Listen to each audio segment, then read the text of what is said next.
This is a presentation on the Bahá'í House of Worship in Wilmette, Illinois by Gina Fazzini. The Bahá'í Faith. So powerful is the light of unity that it can illuminate the whole earth. This is a quote by Bahá'í. This story begins with the Bab, meaning the gate in Persian, who was deemed a messenger of God. In 1844, the Bab prepared people to receive new teachings from God through which the whole world could unite to create justice and peace. The Bab paved the way for Baha'u'llah, the divine educator, for this age. Baha'u'llah's teaching of unity and spiritual renewal are the basis of the Baha'i faith. Who was the Bab? The Bab was born as Sayyid Ali Muhammad on October 20th, 1819 in Shiraz, Persia.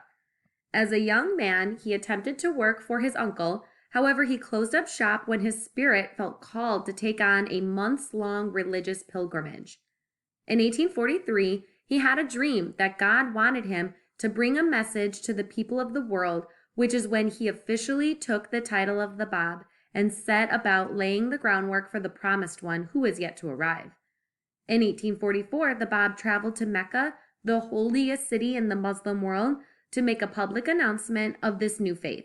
Many Persians were outraged by his announcement and called for brutal forms of torture against the Bab and his followers. On July 9, 1850, in Tabriz, Persia, the Bab was executed by 700 armed guards firing in unison. To the left, you see the shrine of the Bab in Haifa, Israel. It is the Bab's final resting place and a point of pilgrimage for the Baha'is. The path of guidance is one of love and compassion, the Bab advised them, not of force and coercion. Who was Baha'u'llah? Baha'u'llah was born into wealth in the year 1817 in Persia's capital, Tehran. His birth name was Mirza Hussein Ali.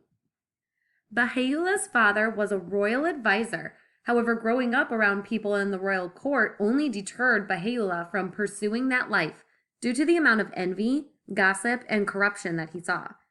At the age of 18, Baha'u'llah married a woman named Asi Khanum, and together they would often host the poor in their home. They were known throughout the village as the father of the poor and the mother of consolation. In 1844, Baha'u'llah received a letter from the Bab which inspired him to join the Bab's followers to spread the news of the coming promised one. In 1852, Baha'u'llah was imprisoned and thrown into the Black Pit, seen to the right, where he was chained to 5 of his fellow followers. While imprisoned, he had a vision that a maiden told him he was the promised one, foretold by the Bab, and destined to be the unifier of humankind. He was not executed for his claims, but rather exiled. Communities committed to his message of peace and unity grew in every place he was exiled. In 1892, Baha'u'llah died of natural causes in the prison city of Akka, along the northern coast of present-day Israel. 2 years later, the first American Baha'i community began to grow in Chicago, Illinois. The oneness of humanity. What is the oneness of humanity, you ask? The Baha'i faith centers around one main principle, that all of humanity is like a family, created as a single unit. Baha'u'llah included this principle into all of the spiritual concepts and social activities of the Baha'i faith. A few other spiritual components include: every human being was created in the spirit of God's utmost love. God gave each person a soul which has no gender, race, ethnicity, or social class. When it comes to the diversity of the human race, we can discern with the eye of oneness his glorious handiwork and see the beauty in one another. Divisions, hierarchies, and inequalities based on ethnicity, gender, or social class are entirely man-made. It is up to all of us to remold our relationships, conscious of our oneness. A few social components include: the world of humanity is a single unit, like a family, as previously mentioned. Attitudes of prejudice, superiority, and paternalism conflict with the idea of oneness. All forms of systemic exploitation like racism, sexism, and classism negatively impact oneness. Deeply understanding the oneness of humanity is the only hope for remedying the significant amount of problems within our world. Building a community in America. Since its birth, America has struggled with racial, religious, and social inequality and injustices. While significant progress has been made, America is still going through a tumultuous time. Baha'is are committed to reshaping society around the principle of oneness. They focus on love, inclusivity, and reciprocity.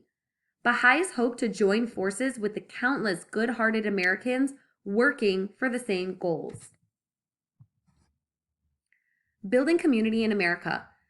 Community building process links personal growth with social transformation, rekindles the soul's connection to its creator, builds friendship and intimacy beyond barriers of race and class. It weakens prejudice, and it inspires neighbors to think about each other's needs and search for solutions to common problems. The Baha'is believe that true worship is service. Community building is an expression of our belief in humanity's oneness.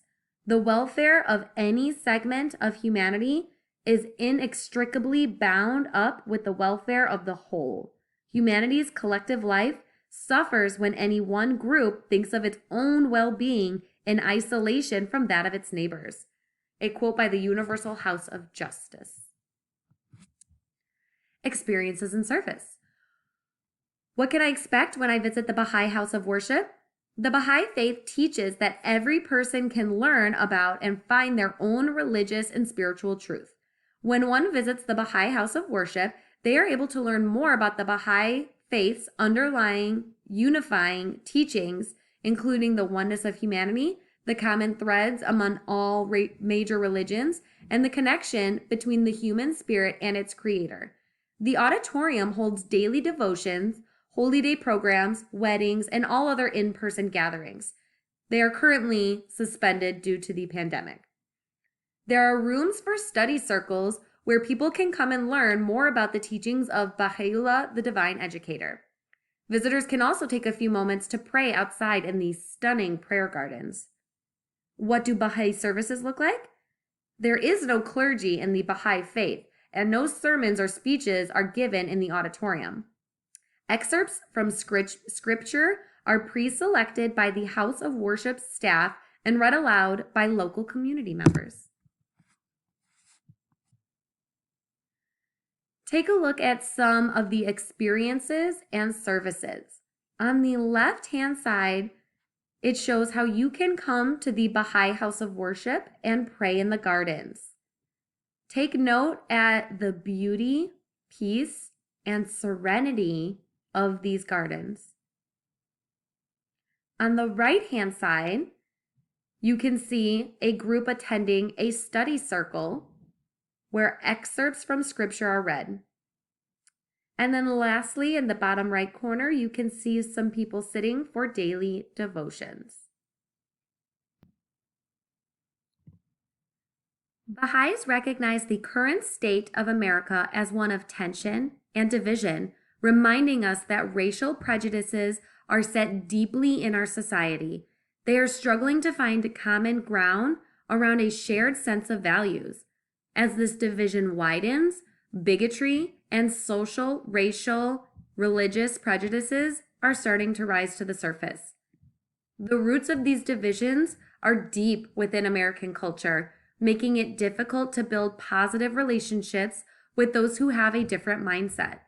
Baha'is urge everyone to work together in their neighborhoods to develop a spiritually based life and to practice positive, constructive conversations in order to work towards the goal of oneness. For more information, please check out the Baha'i House of Worship website and also the BahaiFaith.us website.